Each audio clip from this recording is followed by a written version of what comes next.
Good morning. একটি নতুন দিনে একটি নতুন সকালে শিল্পীস ফ্যামিলিতে তোমাদের সবাইকে অনেক অনেক ওয়েলকাম করছি। আশা করি তোমরা সবাই ভালো আছো, আমিও ভালো আছি।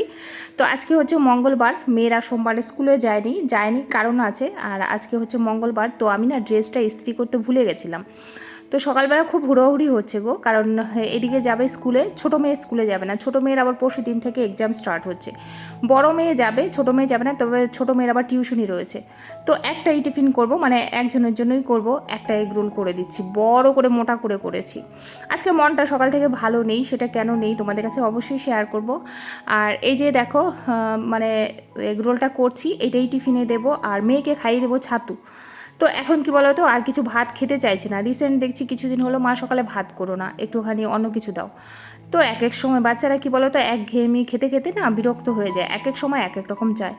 তো এই জন্য আজকে কি বলো তো, ছাতু। আর যেহেতু একা যাচ্ছে, অত চাপ নেই, ছোটো মেয়ে একটু ভাতটা বেশি খেতে চায়, ও যেহেতু ঘরে থাকবে অসুবিধা নেই। বড় মেয়ে এমনিও খুব একটা ভাতের মানে ভক্ত না, এটা সেটা দিলেই ও পছন্দ করে ভালো। তো আজকে আবার ছাতুটা একটু অন্যভাবে দেওয়ার চেষ্টা করেছি। রোজ দিন তো চিনি দিয়ে খায়, আজকে একটু পেঁয়াজ শসা এগুলো কুচি, একটু লেবুর রস দিয়ে, একটু গোলমরিচ দিয়ে শরবতের মতো করে দিয়েছি। তবে মেয়ে ভালো খায়নি গো, অনেকেই বললো এটা নাকি বেশি পেট ঠান্ডা থাকে, চিনির থেকে এটা নাকি বেশি ভালো। তো আমাকে অনেকেই বলেছিল, আজকে মেয়েকে দিলাম যে একটু অন্য টাইপের, একটু স্বাদ, মানে স্বাদটা টেস্টটা একটু আলাদা হবে। তো দেওয়ার চেষ্টা করেছিলাম, বাট মেয়ে একদমই পছন্দ করেনি, বললো মা তুমি আমাকে আর এইভাবে দেবে না। তারপরে কি করব, বাধ্যতামূলক আমি একটুখানি খেলাম, আমিও ফেলে দিলাম। আমারও কিন্তু খুব একটা ভালো লাগেনি, জানি না অনেকে নাকি খায়, আমার খুব একটা ভালো লাগেনি। তো এখানে করলাম গৌতমের জন্য চা, গৌতম ডিউটি বেরিয়ে যাবে, গৌতম ডিউটি বেরিয়ে গেলে তারপর মেয়েদেরকে আমিই ছাড়তে যাব। এদিকে কি বলো তো, একটু মেঘ মেঘও আছে, ওয়েদারটা একদমই ভালো না আজকে। মেয়েদের ছাড়তে গেছিলাম, পুরো স্নান করে ভিতরে ঢুকেছি, দেখেছো, পুরো স্নান, ঠান্ডা লেগে যাবে প্রচুর। একদম ভিজে ভূত হয়ে তারপরে এই যে ইডলি আর এই যে সাম্বার আর চাটনি নিয়ে তারপরে ঘরে ঢুকেছি। কারণ ছোটো মেয়েকে নিয়ে আবার এখনই টিউশনিতে যেতে হবে, ওকে ছেড়ে দিয়ে এসে তারপরে ঘরের সমস্ত কাজগুলো আস্তে আস্তে করব। কারণ এদের ঝামেলাটা শেষ হলে কি বলো তো, আমার বড় কাজটা শেষ হয়ে যায়। তো এই যে মেয়ের জন্য, ওর জন্য দুটো, আমার জন্য বড় বড় ইডলিগুলো, তো এই দুটোতেই পেট ভরে যাবে। তো মেয়ের জন্য দুটো, আমার জন্য দুটো নিলাম। আর এই যে মেয়ে এখানে পড়তে বসছে, ওকে দিয়েও দিলাম। তো এখন ইডলিটা খেতে খেতে ও ও রেডি হতে থাকবে। তো রেডি হয়ে গেছিলো, ওকে রেখে দিয়ে চলে এসেছি। এখন একটু বৃষ্টিটা কম, এসে এই যে শুরু করেছি কাজে। তো আজকে মনটা ভালো কেন নেই সেটা তোমাদের কাছে বলছি। কারণ যেই লোকগুলো আমাকে একটা সময় মানে ইন্সপায়ার করতো, আমাকে সাহস জোগাতো, আজকে সেই মানুষগুলো আমার জন্য খুব কষ্ট পাচ্ছে। যেমন বিশেষ করে আমার পরিবার, আমার বাপের বাড়ির পরিবার, মানে দেখতে পাচ্ছে ভিডিওতে, তো দেখো তোমরা যেরকম দেখো, আমার মারাও যেহেতু আমাকে খুব একটা বেশি দেখতে পারে না, অনেকটা দূরে আমি। তো ওরা, মা আর কিছু করুক না করুক, আমার ভিডিওটা দেখে। তো সেখান থেকে মা যেহেতু দেখছে, নিত্য দিন আমি পরিশ্রম করছি দুটো তিনটে চ্যানেলে, কিন্তু কোনো চ্যানেলেই আমি সেরকমভাবে সাকসেস পাচ্ছি না। তো সেটা মার একটু কষ্ট, মা আজকে বলেই ফেললো। অথচ মার কাছ থেকেই আমি সাহস পেতাম, আমার দিদির কাছ থেকে ইন্সপায়ার হতাম। তারাই এখন বলছে যে তুই ইউটিউবটা ছেড়ে দে, তোর শরীর আর দেবে না, তুই এগুলো ছেড়ে দে। এত মেয়েদের চাপ আনা নেওয়া, তারপরে ঘরের কাজ, তারপরে সবথেকে বড় কথা, কাজ তো আমি ভিডিও না করলেও আমাকে করতে হবে, কিন্তু এই যে ক্যামেরা ধরা, ক্যামেরা টাইপডের মধ্যে সেট করা, একবারে ছাদে নিয়ে যাওয়া, দোতলায় নিয়ে যাওয়া, আবার নিচে টানা, এগুলো তো একটু অসুবিধা হয়। তাছাড়া একটা চাপ তো থাকে, ভিডিও এডিট করার একটা চাপ থাকে, ঘুম ঠিক মতো হচ্ছে না। তো আজকে আমাকে, আমার সেই ভালোবাসার লোকগুলোই আমাকে কিন্তু বলছে যে তুই ফাইনালি ছেড়ে দে, এত পরিশ্রম করতে পারবি না, হ্যাঁ এত পরিশ্রম হয় না। মানে তার জন্য মনটা অনেকটাই খারাপ লাগছে, যে যারা আমাকে একটা সময় এত সাহস জুগিয়েছে, তারা আজকে আমাকে, ওরা হার মানছে, আমি হার মানছি না, ওরা হার মেনে যাচ্ছে, যার জন্য একটু মনটা খারাপ। তবে মা দিদি ওইভাবে বলেনি, সেটাও আমি বুঝতে পারছি, কিন্তু কি বলতো, ওদের মনে হচ্ছে যে এত পরিশ্রম করে যদি কিছু না হয়, তাহলে এত পরিশ্রম করে আমি কতদিন করতে পারবো আর কি, সেটা হলো ব্যাপার। আর দেখো সত্যি কথা বলতে একদম তো বয়সটা কম হয়নি, মোটামুটি তো প্রায় 40 ধরে ধরে, হ্যাঁ যদিও কম আছে, তবু বললাম 40 থেকে কম, তবু ধরে ধরে না, তো বয়সটা তো মোটামুটি হয়েছে। তারপরে মেয়েরা বড় হচ্ছে, বড় মেয়ে ধরো 11-এ পড়ে এখন, আর ছোট মেয়ে ধরো 8-এ পড়ে, তো চাপটা তো একটা রয়েছে এক্সট্রা, বুঝতেই পারছো।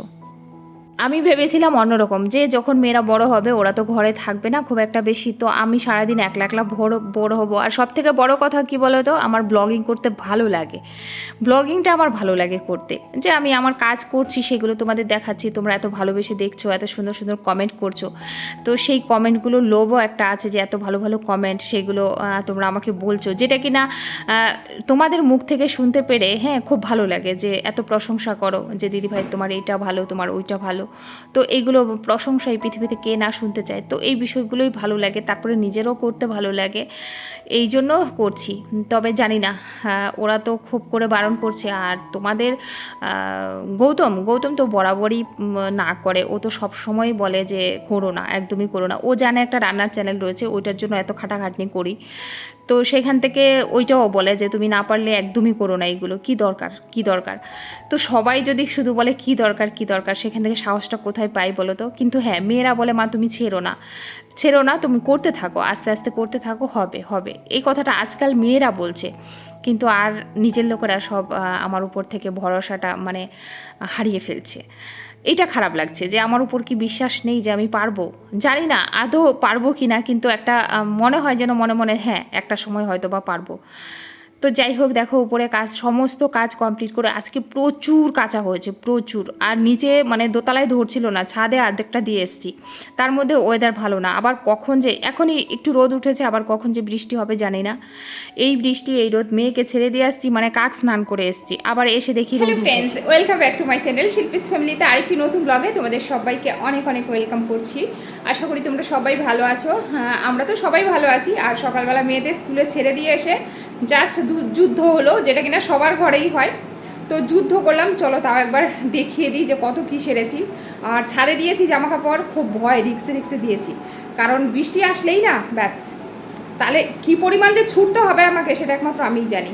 আর সমস্ত কিছু সেরে ভাতটা বসিয়ে দিলাম, ডাল অলরেডি হয়ে গেছে, আর ভাতটা বসিয়ে দিলাম। একটু দেরি করে ভাতটা বসিয়েছি, কারণ যেন গরম থাকে দুপুরবেলা। তো রান্না দেখি কি করি, যেটা করব তোমাদের কাছে তো শেয়ার অবশ্যই করব। তো চলো দেখতে থাকো, আশা করি ব্লগটা তোমাদের ভালো লাগবে। তো এইগুলো সারতে সারতে ছোটো মেয়েকে আনার টাইমও হয়ে গেছে। এদিকে দেখো ঘর, বাচ্চারা ঘরে না থাকলে ঘর কতটা ক্লিন থাকে সেটাই তোমাদের জাস্ট একটু দেখাচ্ছি, মানে যেমন করে যেটা যেই জায়গায় যেটা রেখেছি সেই জায়গায় সেটাই। তার মধ্যে আলপনা ঘরটরে এসে মুছে দিয়ে গেছে। আর এই জায়গায় না এই চালের ড্রামগুলো একটা কিছুর উপরে রাখলাম, আর এই দেখো এখান থেকে মানে সমস্ত কিছু একদম যেরকমভাবে রেখেছি সেরকমভাবেই আছে, এই জন্যই তোমাদের দেখাচ্ছি যে দেখো। তো আজকে রান্না হবে কি বলো তো, আলু, আমার মা এটাকে আলুর রসা বলে। বাংলাদেশে কিন্তু লোকেরা কিন্তু আলু সেদ্ধ করেই আলুর মাছ দিয়ে আলুর ঝোল করে, জানো তো, এটা একটা আলাদা টেস্ট। আলু সেদ্ধ করে তারপরে মাছের ঝোল করা। তো আজকে মায়ের মতো করার চেষ্টা করছি, কারণ অনেক দিন থেকে ইচ্ছা করছে, মা এই তরকারিটা খুব ভালো করে, পাঙ্গাস মাছ দিয়ে আলু দিয়ে এইভাবে। তো মায়ের মতো করার চেষ্টা করছি, জানি না কতটা হবে, ফাইনালি খেয়ে তারপরে বলতে পারবো তোমাদের কতটা টেস্ট হবে। তো আলুগুলো সেদ্ধ করে নিয়েছিলাম একটু নুন দিয়ে, তারপরে দেখো আলুগুলো তেলে ভেজেও নিচ্ছি, মাছটাও ভেজে নিয়েছি। এবার তেজপাতা আর জিরা ফোড়ন দিয়ে তারপরে একটু পেঁয়াজ বাটা, একটু আদা বাটা, একটু জিরা বাটা, একটা টমেটো, তারপরে এগুলো দিয়ে খুব সুন্দর, কাঁচা লঙ্কা অনেকগুলো পেস্ট করে দিয়েছি, সুন্দর করে কষিয়ে নেব। তারপরে আলুগুলো দিয়ে একটু মাখা মাখা ঝোল মতো করবো আর কি। তো সত্যিকারের খুব ভালো হয়েছিল খেতে, কিন্তু ভালো হলে কি হবে, মেয়েদের আবার তোমাদের মানে মেয়েরা খুব একটা পছন্দ করেনি, ওরা আবার কি বলে তো ওই ভাজা দিয়ে খেয়ে নিয়েছে। এর মধ্যে একটু মাছ ভেজেছিলাম, একটু কারকল ভেজেছিলাম। তো মাছ 2 পিসই ভেজেছি, 2 মেয়ের জন্য, আমি আর গৌতম খাবো না, ওদের দুজনের জন্যই ভেজেছি। এই হচ্ছে রান্না, সকালে ডাল হয়ে গেছে অলরেডি। তো এই যে এখন হচ্ছে মাছের ঝোল, কারকল ভাজা, আর হচ্ছে কাঁকরোল, তোমরা কাঁকরোল বলো বোধহয়, কাঁকরোল ভাজা, আর এইদিকে হচ্ছে গিয়ে 2 পিস মাছ ভাজা। এই হচ্ছে আজকের রান্না। আজকে আর এর থেকে বেশি রান্না করিনি, কি বলো তো, অতিরিক্ত করলে না থাকে। তার মধ্যে কালকের বাটাটা রয়েছে, ওই যে দেখো না কুঁদরি বাটা যেটা করেছিলাম সেটা পুরোটা খাওয়া হয়নি, কিছুটা রয়ে গেছে, তো সেটাও খাওয়া হবে। আর এবার যাবো রান্না সেরে একদম স্নানে। তো ফাইনালি দেখো স্নান টান করে চলে এসেছি। আর আরেকটা কথা, তোমাদের কথা মতোই, অনেকের কথা মতোই ভিডিও যতই ছোট করছি না কেন, তারপরেও যেন ভিউজ একদমই হতে চাইছে না। আর কিছু করার নেই, বললাম না, আমার খাটনি আমি করে যাব, আমার পরিশ্রম আমি করে যাব। ভগবানের উপরে ছেড়ে দিয়েছি সাকসেসটা, যে ভগবান যদি আমার কষ্ট বা আমার পরিশ্রমটা বুঝতে পারে, তাহলে হয়তো ভগবান কোনো দিন আমার দিকে মুখ তুলে তাকাবেন। তো ওই ভরসাই আছি, আমি আমার পরিশ্রম করে যাই। আমি একটা জিনিস জানি যে পরিশ্রম করলে ফল ভগবান দেয়, তো সেই আশায় পড়ে আছি। আর তোমরা কালকে একজন কমেন্ট করে বলেছো যে কোনো একটা আসনের উপরে বসে তারপরে নাকি ঠাকুর পুজো দিতে হয়, তো আজকে মনে পড়লো সেটা। তো এই আসনগুলো আমি কোনোদিন ইউজও করিনি, কারণ আমার আসনের প্রয়োজনই পড়ে না, সবাই নিচে বসেই খেত আগে যখন আমার ডাইনিং টেবিল ছিল না। তো আসনগুলো বের করেছি, 4টেই বের করেছি, তো এইখানে একটা ঠাকুর ঘরে একদম পার্মানেন্টলি নিয়ে চলে এসেছি। মাথাটা 2বার ভিজেছে, 2বার ভিজেছে, শুকিয়েছে, এখন আবার একটু জল দিলাম, তালুতে দিলাম খালি, সারা চুলে দেয়নি, কেমন একটা গন্ধ গন্ধ ছাড়ছে, কালকে বোধহয় আবার মাথা ধুতে হবে। এখন কিছুটা সময় ছেড়ে রাখবো, যেহেতু একটু শুয়ে থাকবো, কিছুটা সময় মানে ছেড়ে রাখবো।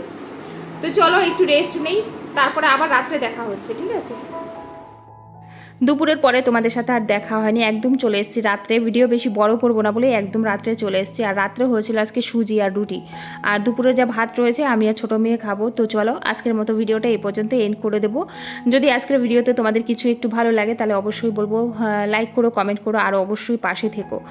আর যারা পাশে আছো তারা তো থাকবেই সবসময়, আর নতুন যারা আছো তারা কিন্তু অবশ্যই চ্যানেলটাকে সাবস্ক্রাইব করে দিও। তো চলো আজকের মতো গুড নাইট, শুভরাত্রি। সবাইকে অনেক অনেক ভালোবাসা। হ্যাঁ, পরিবারকে নিয়ে সবাই হ্যাপি থেকো। Tata, good night.